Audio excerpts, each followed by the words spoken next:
vai definir em relação à prorrogação? O nosso requerimento ele é muito claro. O nosso requerimento ele é o ponto de partida, 120 dias. Até porque é exigência legal, regimental, que os requerimentos de prorrogação de CPI, assim como de criação, tenham prazo determinado. Então, nós definimos 120 dias.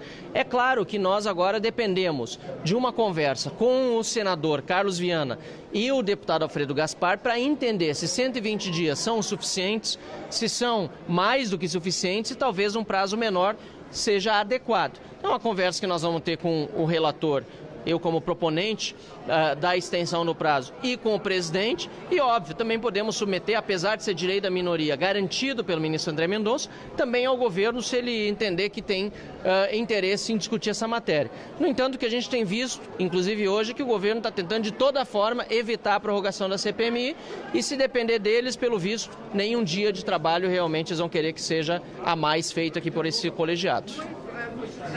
Em 60 dias é um prazo. É algo que se falou também, já se ofereceu, inclusive, em conversas com o governo, que está propondo 15 dias, que se faça 60, que seria metade do prazo 120. Isso já conversado com o próprio relator, que disse que 60 dias provavelmente seria um prazo razoável. No entanto, não foi nada definido e esbarramos, inclusive, na falta de vontade do governo de chegar num acordo em relação a esse prazo, mesmo que seja de 60 ou eventualmente de 30 ou de 90 dias. Não houve disposição do governo a não ser os 15 dias que estão propondo, e 15 dias, sinceramente, é piada, porque semana que vem já não vai ter sessão de CPI nem do Congresso. É Semana Santa e as atividades aqui não funcionarão. 15 dias significaria apenas mais uma semana, o que impediria de trazer mais pessoas aqui para depor e até mesmo de o relatório poder sair com a profundidade que é necessária. A expectativa é vocês decidirem esse prazo agora, antes da decisão do STF? Nós não temos essa pressa. Hoje o que vale é o prazo de 120 dias. Nós temos, portanto, essa prorrogação já autorizada pelo presidente. O prazo anterior se encerrava no sábado, que é o dia 28 de março, são 180 dias desde o início dos trabalhos da CPI, e eu entendo que seja até, não apenas prudente, mas importante para a transparência, que essa decisão se dê até o próximo sábado. Mas é verdade, nós temos uma decisão agora a ser tomada pelo plenário do Supremo Tribunal Federal, que é uma decisão muito importante, não apenas pela CPMI em si, que é absolutamente meritória, e a investigação sobre o roubo dos aposentados brasileiros precisa avançar e precisa ser concluída com sucesso. É também para garantir que o direito de minoria de fazer investigações seja declarado constitucional pelo Supremo e que chicanas, como as organizadas pelo presidente do Senado, Davi Alcolumbre, sejam vistas como aquilo que são, ilegais, fora da Constituição, porque não é possível que um presidente do Congresso Nacional não receba um documento que foi protocolado e depois de uma determinação do judiciário para que esse documento não recebido seja lido, ainda envia sua advogada-geral aqui do Senado para dizer que o protocolo que ela considera diferente do protocolo oficial, não apenas do Supremo, mas que toda a advocacia sempre aceita, que é o da abertura do e-mail, e ainda por cima descumpra, assim, uma ordem judicial para prorrogação. Então, no vácuo, no descumprimento mais do que vácuo do senador Davi Alcolumbre, da ordem judicial do André Mendonça, o senador Carlos Viana fez a única coisa que lhe cabia, que era cumprir a ordem judicial, porque senão ele mesmo poderia, inclusive, ser acusado daquilo que hoje a gente sabe. O próprio Davi Alcolumbre pode ser acusado também de tentativa de obstrução de justiça e de impedir os trabalhos de funcionamento de uma CPI, que é direito da minoria. Pois não.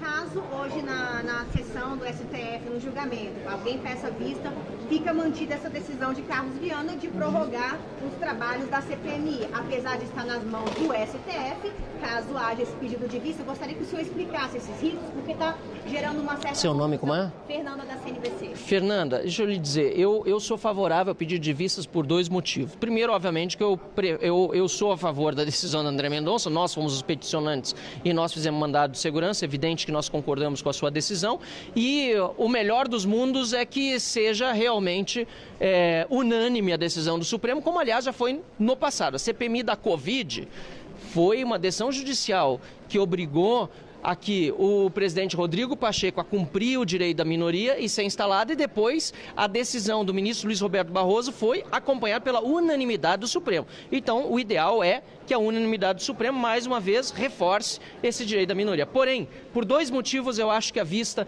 é muito importante nesse momento.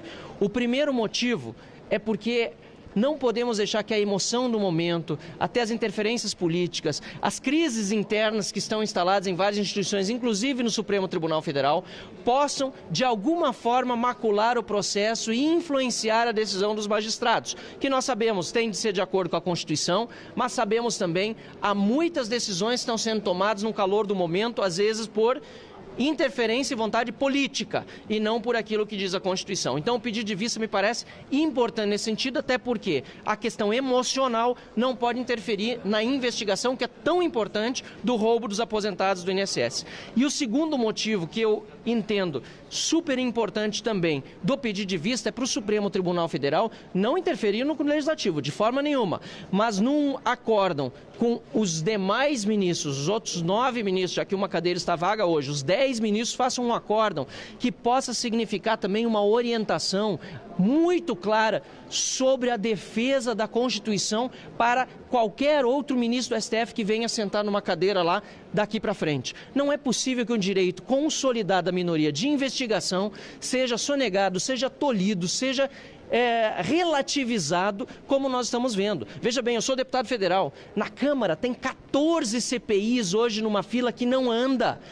Hugo Mota já assumiu a presidência da Câmara há mais de um ano e desde a sua presidência nenhuma nova CPI foi instalada. Você sabe o que é isso? Tem CPI para tratar de tráfico infantil, tem CPI para tratar sobre venda ilegal de energia. Nós temos CPI para tratar de uma série de temas importantes com fatos determinados, inclusive uma protocolada por mim e que está na fila para ser instalado, e o deputado Hugo Mota não instala. Não é possível que eu, como deputado, venha lá do meu Rio Grande do Sul toda semana, representando os meus eleitores, como estão aqui os demais parlamentares, representando os seus, e a gente não possa fazer o nosso trabalho, que é de legislar e também de fiscalizar. Então, o pedido de vista, para mim, ele é preferível nesse momento, tanto pela questão do contexto de crise que nós estamos vivendo, como também para que haja um acórdão realmente claro, de acordo com o que diz a nossa Constituição. E se formar a maioria contra o André?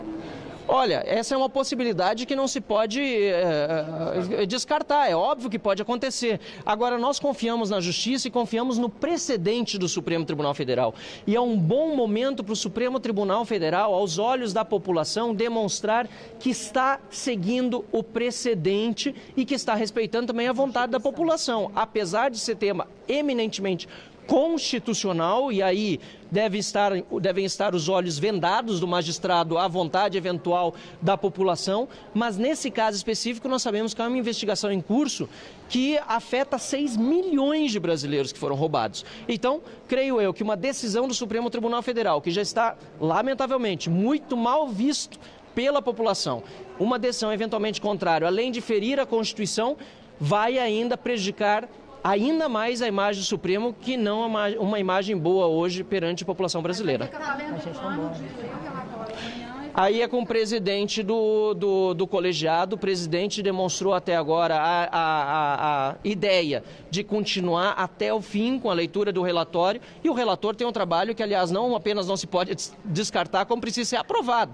São mais de 220 indiciados, segundo o relator Alfredo Gaspar, até o momento do seu relatório, e se por acaso nós tivemos esse desprazer de ver uma decisão negativa do Supremo, eu estou aqui até meia-noite de sábado para votar e aprovar um relatório se for necessário. Então é isso. O STF pode decidir pela não prorrogação dos trabalhos, mas se houver esse pedido de vista, está mantido que o senador Carlos Viana falou lá, vai ser prorrogado os trabalhos. E o pedido de vista regimental no Supremo Tribunal Federal, a gente sabe que nem sempre é respeitado, ele pode inclusive ser menor, mas normalmente vai para as calendas gregas em alguns casos, né? O pedido de vista regimental é de 90 dias. Então, se for seguido o regimento, se alguém pedir a vista e utilizar ela até o final, creio que os 90 dias também já serão suficientes, mesmo que o nosso pedido hoje seja de 120, para que a gente possa fazer um bom trabalho e entregar à população brasileira um relatório que reflita o que o povo que foi roubado espera.